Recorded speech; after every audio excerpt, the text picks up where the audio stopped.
올해는 지금 2023년 12월 마지막 주일, 마지막 날을 보내고 있습니다. 지난 1년을 돌아보면 저마다 힘들고 어려울 때가 있었습니다. 또 낙심되고 절망될 때도 있었습니다. 하지만 그때마다 하나님께서는 우리를 도와주셨고 또 우리를 위로해 주셨습니다.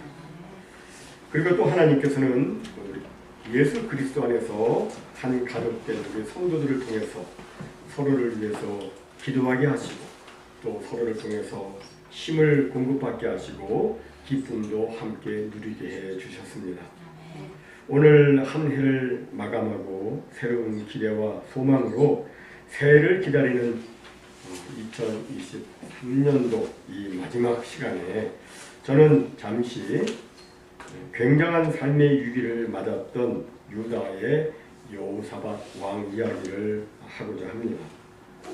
여호사밧은 남유다의 네 번째 왕입니다.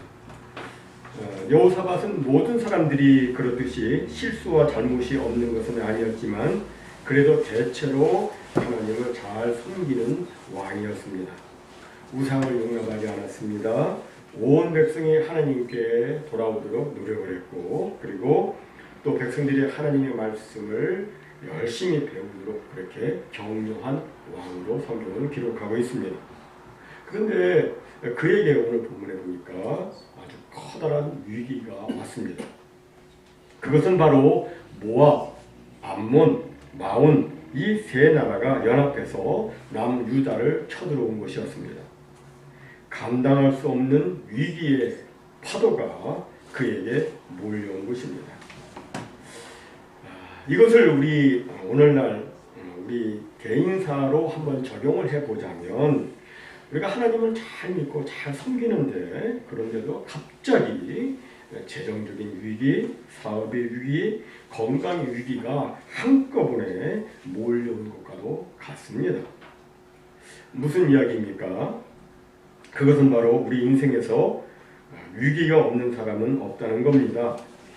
삶의 위기는 하나님을 잘 믿고 안 믿고를 떠나서 누구에게나 있는 겁니다. 돈이 많건 적건 권력이 있건 없건 모든 사람에게는 위기가 있습니다. 위기 없는 인생은 없고 힘들고 어려운 고난과 좌절은 모든 사람들의 삶 가운데 있습니다. 우리가 이렇게 위기를 경험하는데 그럼 우리는 이런 위기를 맞을 때 어떻게 대처를 해야 할까요? 첫 번째로 자신의 문제를 가지고 하나님께 나아가서 기도하는 겁니다. 오늘 본문에서 보니까 여호사밧은 그 위기의 순간에 하나님께 나아갔습니다. 그리고 백성들에게도 부탁했죠. 여러분 기도해 주십시오. 금식하며 여러분 기도해 주십시오라고 기도할 것을 부탁하며 공포했습니다. 사람들은 종종 어려운 문제에 봉착할 때 하나님을 바라보는 것이 아니라 사람을 바라볼 때가 있습니다. 좀 형편이 나은 친척을 바라보고 아는 사람을 바라볼 때가 있습니다. 그러나 사람은 약간의 도움이 될 수 있을지 모르겠지만 궁극적인 도움은 되지 못합니다. 하나님만이 완전한 도움이십니다. 시편 146편 3절에 보니까 귀인들을 의지하지 말며 도울 힘이 없는 인생도 의지하지 말지니 야곱의 하나님을 자기의 도움으로 삼으며 여호와 자기 하나님에게 자기의 소망을 두라. 이렇게 하는 사람이 복이 있다고 말씀하고 있습니다. 그렇습니다. 하늘과 땅 사이에서 우리를 도울 이는 하나님밖에 없습니다. 사실 우리 인간이란 존재는 너무나도 유한하고 연약합니다. 평소에 보면 매우 강한 것처럼 보여도 정말 유한하고 연약한 것이 바로 우리 인간입니다. 그래서 우리 사람에게는 도움이 필요합니다. 그런데 그 도움이 어디서 오는가? 여러분 나의 도움이 어디서 온다고 시편 기자는 말했죠. 나의 도움은 천지 하늘과 땅을 지으신 여호와 하나님께로부터 온다고 고백을 했습니다. 인생의 문제, 인생의 위기 앞에서 우리는 나를 도와주실 수 있는 정말 진정으로 나를 도와주실 수 있는 주님 앞에 나아가서 주님께 기도해야 하는 겁니다. 우리가 하나님께 가까이 나아가면 하나님께서도 우리에게 가까이 오십니다. 우리가 하나님께 기도하면 하나님은 우리의 기도를 들어주십니다. 우리가 참으로 겸손한 마음으로 하나님을 바라보고 하나님께 기도하면 하나님께서는 그 기도를 들으시고 반드시 아름답게 놀랍게 역사 응답해 주십니다. 다음 두 번째로 인생의 위기를 극복하는 방법은 하나님의 말씀을 붙잡는 겁니다. 오늘 본문에서 하나님께서는 두 번씩이나 여호사밧에게 두려워하지 말라고, 놀라지 말라고 말씀하셨습니다. 여호사밧은 아마 처음에는 이 상황을 아무리 생각해봐도 이건 3대1의 싸움이니까, 3대1의 싸움이니까 이건 우리가 절대 불리하고 우리는 절대 승리할 수 없다고 하는 생각에 두려운 마음이 생겼던 것 같습니다. 그리고 또 사실 뭐 이긴다 할지라도, 전쟁에서 이긴다 할지라도 그 전쟁의 참상은 이루 말할 수가 없지 않습니까? 전쟁 나면 정말 수많은 사람들이, 무고한 사람들이 죽고 다치고 또 이 재산, 모든 재산을 약탈, 방화, 파괴가 되고 여인들은 모진 수모와 굴욕을 당하게 되고 어린애들은 돌에 맺혀서 죽음을 당하게 되고 이건 너무 끔찍하고 무서운 일이 생기는 거죠. 그러니까 두려울 수밖에 없는 거예요. 그래서 막 두려운 마음에 주 앞에 나가서 무릎을 꿇었는데 그때 하나님께서 말씀하시죠. 두려워하지 말라고 말씀합니다. 왜 두려워하지 말아야 되는 겁니까? 이에 대해서 오늘 본문 10절에 보니까 이렇게 말씀하죠. 이 전쟁에는 너희가 싸울 것이 없나니 대열을 이루고 서서 너희와 함께한 여호와가 구원하는 것을 보라. 유다와 예루살렘아, 너희는 두려워하지 말며 놀라지 말고 내일 그들을 맞서 나가라. 여호와가 너희와 함께 하리라 하셨느니라. 여기는 아주 두 가지 중요한 약속이 나와 있는데, 하나는 하나님께서 함께 해주시겠다 하는 것과 다른 하나는 하나님께서 구원해 주신다는 이 두 가지 중요한 약속이 나와 있습니다. 여러분, 하나님은 어떤 분이십니까? 하나님은 온 우주 만물을 창조하신 전능의 하나님이십니다. 하나님은 온 우주 만물의 주인이십니다. 이 세상에 그 누구도 그 무엇도 전능하신 하나님의 통치에서 벗어나 있는 존재는 없습니다. 하나님께서 열면 닫을 자 없고 하나님이 닫으면 열 자 없고 하나님이 구원하시면 막을 자 없습니다. 이런 하나님이 함께 해주시고 또 구원해 주신다고 이렇게 약속해 주신 겁니다. 이 약속의 말씀을 듣고 여호사밧은 두려움을 이길 수 있었던 겁니다. 여러분, 약속의 말씀을 붙잡는 것이 정말 중요합니다. 하나님이 함께 해주신다. 하나님이 구원해 주신다. 승리해 주신다. 놀랍게도 하나님께서는 그 약속을 이미 우리에게도 주셨죠. 우리가 지난주가 성탄주일 예배를 드렸는데 성탄에 관계된 말씀이에요. 마태복음 1장 21절과 23절에 보면 이렇게 말씀하죠. 아들을 낳으리니 이름을 예수라 하라. 이는 그가 자기 백성을 그들의 죄에서 구원할 자신이라. 구원해 주신다 말씀하셨어요. 그리고 또 23절에 보니까 보라, 처녀가 잉태하여 아들을 낳을 것이요 그의 이름은 임마누엘이라 하리라 하셨으니 이를 번역한즉 하나님이 우리와 함께 계시다 합니다. 그죠? 하나님의 아들 예수 그리스도, 임마누엘 예수 그리스도, 그가 우리와 함께 하시고 우리로 하여금 모든 일에 승리토록 역사해 주신다는 겁니다. 여러분, 하나님이 지금까지 단 한 번이라도 싸움에 진 적이 있습니까? 단 한 번도 없습니다. 그러므로 하나님이 우리와 함께 해주시고 또 우리를 위해서 싸워주신다면 우리는 이미 이긴 싸움을 하고 있는 겁니다. 이긴 싸움을 하고 있는 거예요. 우리가 종종 중요한 이제 그 운동 경기를 볼 때 가슴을 졸이며 손에 막 땀을 흘리면서 이렇게 볼 때가 있습니다. 그죠? 아주 중요한 운동 경기할 때. 뭐 결과가 어떻게 될지 모르겠지만 어떤 사람들은 너무나 막 긴장한 나머지 심장이 멎는 일이 있다고 그러지 않습니까? 그렇게 막 그래요. 그러나 이미 승리한 것을 알고 있다면 우리는 정말 느긋한 마음으로 경기를 볼 수가 있습니다.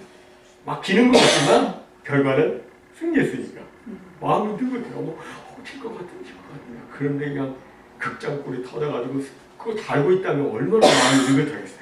마찬가지죠. 우리는 최후에 누가 승리할 것인지를 이미 다 알고 있습니다. 여러분, 누가 승리합니까? 하나님의 아들 예수 그리스도가 승리하고 그 안에 있는 우리가 승리하는 겁니다. 사랑하는 성도 여러분, 하나님은 어제나 오늘이나 영원토록 변함이 없으시고 또 언제나 믿을 수 있는 신실하신 하나님이십니다. 하나님은 절대 우리를 실망시키지 않으십니다. 하나님은 세상 끝날까지 우리와 함께 하신다고 약속하셨습니다. 우리는 이 약속을 믿고 우리 인생을 담대히 사는 것입니다. 사실 우리 모든 사람은 아침에 일어나면 둘 중 하나의 문고리를 잡고 하루의 문을 엽니다. 모든 사람들이 다 마찬가지예요. 둘 중 하나의 문고리를 잡고 하루의 문을 여는데 그 하나는 불신앙의 문고리고 다른 하나는 믿음의 문고리입니다. 아침에 일어나서 하나님을 의심하는 불신앙의 문고리로 문을 열면 그날 하루는 정말 불안과 두려움과 답답함과 불만으로 가득 차게 됩니다. 기쁨이 없고 감사가 없고 그렇습니다. 하지만 믿음의 문고리를 붙들고 오늘도 하나님이 나와 함께 하실 거야. 하나님이 나와 함께 하시면서 나를 위해서 싸워주실 거야. 하나님이 그렇게 약속하셨어. 그러니 나는 반드시 승리할 거야. 이렇게 약속의 말씀을 붙잡고 믿음으로 기도하고 하루의 문을 열면 그날은 정말 승리와 감사와 축복과 기쁨으로 가득하게 되는 것입니다. 아멘. 우리 모두 날마다 말씀을 붙잡는 믿음으로 하루의 문고리를 열고 우리 하나님께서 주시는 승리와 축복의 삶을 사시기를 주님의 이름으로 축원합니다. 아멘. 마지막 세 번째로 인생의 위기를 극복하는 것은 하나님을 찬양하는 것입니다. 오늘 본문에 보니까 아주 이상한 전쟁 전개 양상이 나오고 있습니다. 거대한 그 세 무리의 적군들은 남유다 군대를 짓밟으려고 막 전진을 하는데 지도자인 여호사와 왕은 백성들을 향해서 이렇게 외칩니다. 찬양대에서 노래를 부르는 사람들은 모두 선두에 서라. 그리고 성가대가 앞에 서가지고 막 힘이 큰 소리로 하나님을 찬양했다고 본문에 말씀했죠. 여호와께 감사하세. 그의 인자심은 영원하도다. 주는 선하시며 그의 인자심은 영원하도다. 주께 감사하세.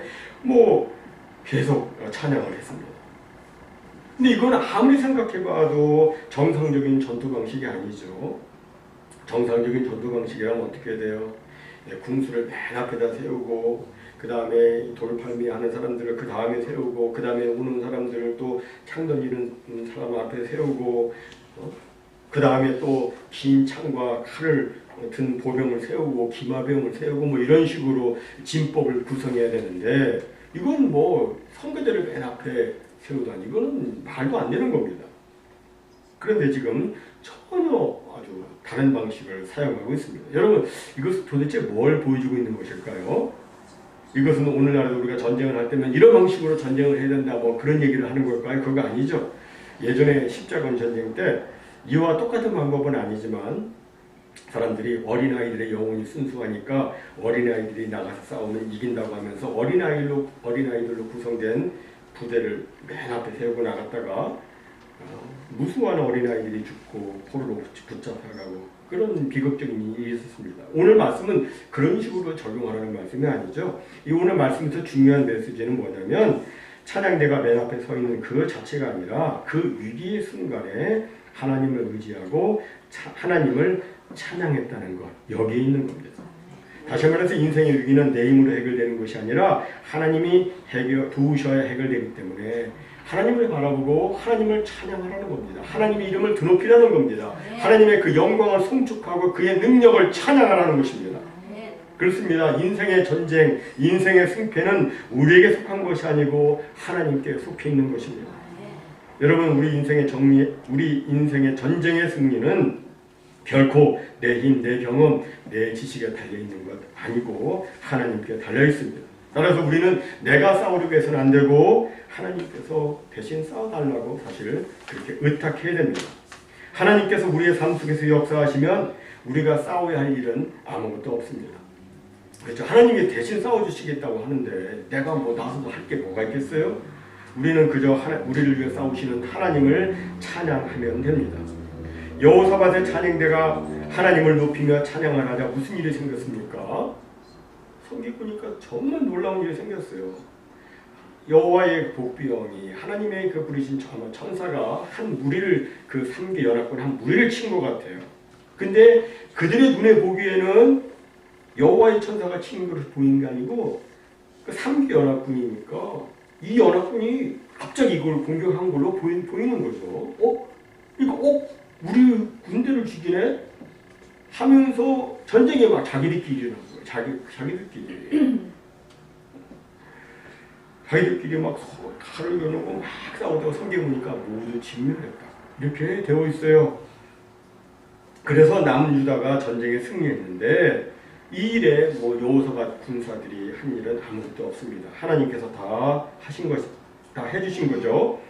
그리고 나서 이제 얼마나 그들이 많이 왔는지 막 전쟁이 끝나고 난 다음에 전리품을 거두는데 여러분 전리품을 성경 보니까 얼마나 그 양이 많았는지 10만 명이 넘는 그 유대 군사들이 10만 명 정도 되는 유대 군사들이 있었어요. 근데 그 사람들이 사흘 동안이나 전리품을 거두었다고 성경은 말씀하고 있어요. 얼마나 그 양이 전리품이 많았습니까? 정말 대단한 승리였습니다. 그리고 넷째 날에 남유다의 그 무리들이 다 같이 이제 골짜기에 모여가지고 거기서 하나님을 송축했는데 그곳을 뭐라고 불렀습니까? 브라가 골짜기라고 이렇게 불렀습니다. 이 브라가라는 말은 본래 히브리어 바라크에서 온 말인데 그 뜻은 축복이라는 뜻도 있고 찬양하다, 송축하다는 뜻도 있습니다. 즉 남유다가 하나님을 찬양한 그 골짜기는 그들에게 축복과 승리의 골짜기가 되었던 겁니다. 만약 그들이 하나님께 기도도 하지 않고 찬양도 하지 않았다면 그 골짜기는 죽음의 골짜기요 패배의 골짜기요 괴로움의 아굴의 골짜기가 되었을 겁니다. 하지만 그들은 그곳에서 하나님을 바라보고 하나님께 찬양을 드렸고 그래서 그 골짜기는 어떻게 바뀌었어요? 승리의 골짜기, 축복의 골짜기, 브라가 골짜기가 되었던 겁니다. 사랑하는 성도 여러분, 지금 혹시 극심한 고난의 골짜기에 계신 분 계십니까? 매우 곤란하고 어려운 그 문제의 골짜기에 계십니까? 주님을 찬양하십시오. 자녀의 문제도, 진학의 문제도, 사업의 문제도, 취직의 문제도, 인간관계의 문제도, 재정의 문제도, 건강의 문제도 그 골짜기 앞에서 낙심하지 말고 하나님 바라보고 하나님 찬양하십시오. 하나님 역사하세요. 제가 알래스카에 선교사로 잠시 있었을 때 교회에 아주 정말 해결하기 어려운 큰 문제가 있었어요. 제가 나서서 해결해 보려고 했는데 안 돼요. 왜? 이 문제가 막 서로 얽혀있기 때문에 안 돼요. 그래서 아내하고 저하고 집에서 찬송을 엄청 많이 불렀어요. 특별히 하나님의 능력과 하나님의 거룩하심과 그의 선하심을 찬양하는 이 찬양을 앞부분에 있는 찬송의 앞부분에 있는 찬양을 많이 불렀어요. 얼마 후에 그 문제가 다 아름답게 해결이 되었어요. 찬양을 하면 하나님이 역사하세요. 하나님께서 반드시 역사해 주십니다. 시편 57편 10절에서 그래서 다윗이 이렇게 고백을 하죠. 하나님이여 내 마음이 확정되었고 내 마음이 확정되었사오니 내가 노래하고 내가 찬송하리이다. 지금 다윗의 처지는 어떤 처지냐면 자신을 죽이려고 하는 그 사울 왕을 피해서 동굴에 숨어있는 그런 상태였어요. 조금은 대화도 못해요. 숨도 제대로 쉬지도 못하고 꼼짝달싹 못하고 그냥 웅크리고 숨어있는 그런 상태예요. 그런데 그는 그런 절체절명의 위기 속에서도 마음에 결심하고 또 결심해요. 확정됐고 확정했다고 그러잖아요. 결심을 하고 결심을 했어요. 뭐라고 결심해요? 내가 하나님을 노래하겠다. 내가 하나님을 찬양하겠다고 이렇게 결심을 했습니다. 사랑하는 성도 여러분, 우리도 결심하고 또 결심해야 돼요. 내가 하나님을 노래하고 내가 하나님을 찬양할 것이다. 죽음의 골짜기에서도 악을 골짜기에서도 절망의 골짜기에서도 나는 하나님을 바라고 하나님을 찬양하겠다고 결심해야 됩니다. 그러면 그 골짜기가 축복의 골짜기로 바뀝니다. 승리의 골짜기, 불화가 골짜기로 바뀝니다. 고통 중에서도 찬양하시고 사업이 어려울 때도 찬양하시고 병석에 누워 계실 때도 찬양하시고 찬양하십시오. 괴로워도 피곤해도 폭풍우 속에서도 비바람 속에서도 찬양하십시오. 찬양의 능력과 찬양의 축복을 경험하시게 될 것입니다. 사람들은 누구나 하늘이 맑고 푸르고 아름다울 때는 하나님을 찬양할 수 있습니다. 그러나 어려운 상황에서는 찬양하기가 참 어렵죠. 예수 믿지 않는 사람은 사실은 모든 상황이 좋을 때는 흥겹게 노래할 수 있어요. 그런데 어둠의 골짜기에서 노래하는 것, 찬양하는 것은 이건 굉장히 어려운 일이죠. 하지만 하나님을 믿는 우리 성도는 그런 중에서도 찬양을 할 수 있습니다. 하나님의 선하심과 하나님의 인자하심을 송축할 수 있습니다. 왜? 하나님은 살아역사하심을 믿기 때문에. 우리가 하나님을 찬양하면 하나님은 물론 역사가 나타나죠. 먼저는 내 마음이 평강이 찾아옵니다. 그렇죠? 그 다음에는 점차적으로 그 문제가 해결이 돼요. 사랑하는 성도 여러분, 결심하시기 바랍니다. 항상 내가 주님을 찬양하겠다고. 주여, 저는 제 마음으로 확정하고 또 확정했습니다. 2023년 마지막 날에 저는 제 마음으로 확정하고 또 확정했습니다. 내가 처해 있는 절망과 고통의 골짜기에서도 나를 둘러싸고 있는 어두움과 비바람과 폭풍우 속에서도 나는 주님을 찬양할 것이라고 확정했습니다. 하오니 찬양을 받으시 합당하신 주여, 저의 찬양을 받으시고 역사해 주옵소서. 이렇게 결심하시기 바랍니다. 사랑하는 성도 여러분, 이제 얼마 후면 2023년은 역사 속으로 사라집니다. 2023년도는 이렇게 지나가는데 우리의 2024년도는 어찌해야 하겠습니까? 내일이면 2024년이죠.